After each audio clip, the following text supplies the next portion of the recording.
Déclaration politique de l'opposition. Après avoir rencontré la délégation du Conseil de sécurité des Nations Unies en mission à Kinshasa le samedi 4 octobre 2018 et la CNI le mercredi 10 octobre 2018, l'opposition politique congolaise réunie ces jours à Kinshasa réitère sa volonté et sa détermination d'aller aux élections transparentes, crédibles et inclusives le 23 décembre 2018. Condamne fermement le comportement non conciliant et pour le moins méprisant du président de la CNI, M. Corneille Nangaa, à l'égard des candidats présidents de la République lors de la rencontre précitée. Désapprouve la démarche du président de la CNI tendant à opérer un passage en force dans la constitution de la commission technique chargée d'examiner les questions restées en suspens.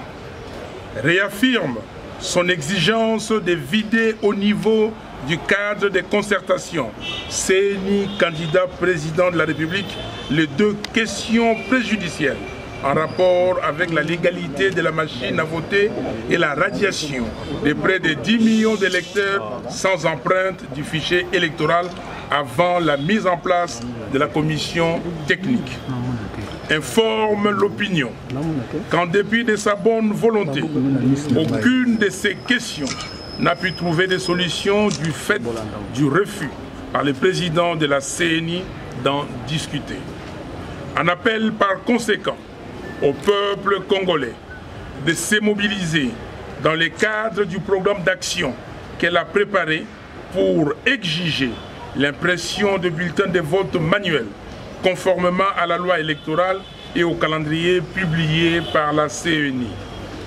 Confirme dans ces cadres les actions suivantes. 1. La tenue d'un grand meeting à Lubumbashi ce samedi 13 octobre 2018. 2. L'organisation des marches de protestation le 26 octobre 2018.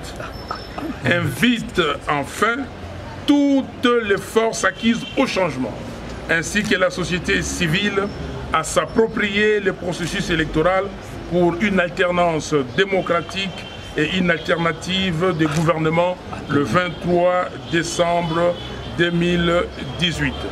Fait à Kinshasa le 11 octobre 2018. Pour l'opposition politique congolaise, Bemba Jean-Pierre, Fayoulou Martin, Kamere Vital, Katumbi Moïse, Matungulu Freddy, Mouzito Adolphe et Tshisekedi Félix. Je vous remercie.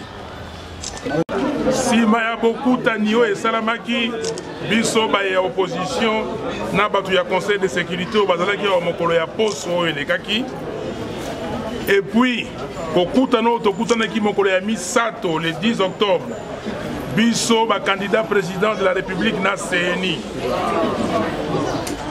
tolobi boye biso bana ya opposition politique tolobi ke toko kende na élection tolingi ba élection il y a le 23 décembre 2018 et ça le manambo kanabiso élection oyo tobenyango crédible, inclusive, transparente.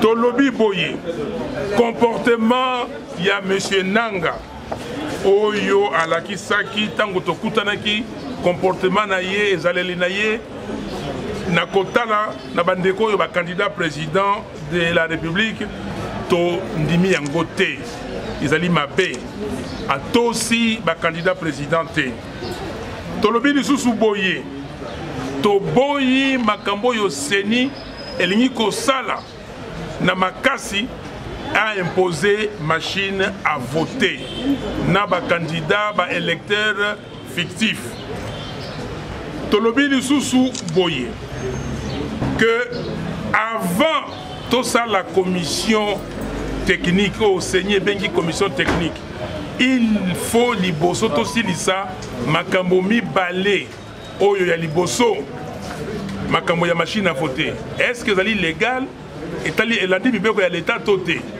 makambo ya bato yo bazana ba empreinte digitale té il faut aussi lisa makambouana avant commission technique et salema.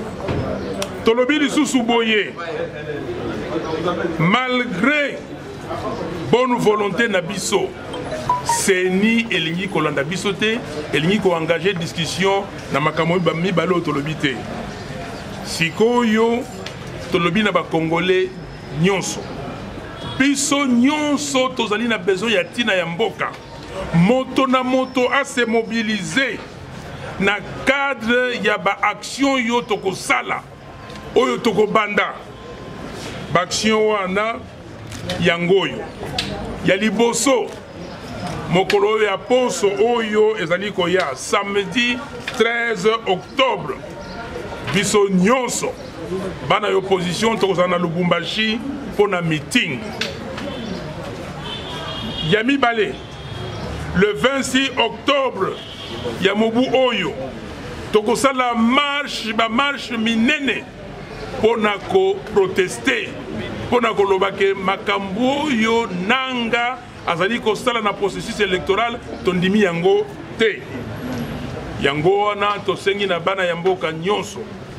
Na bato ya société civile, ba ya politique, bana nyonso ba Christo, ba musulman, ba nani, ba bouddhiste, to sangana po to memamboka liboso.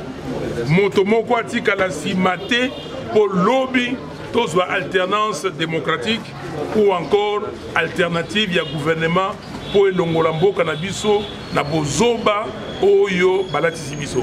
Merci mingi, lokumu ezonga na nzambe. Merci.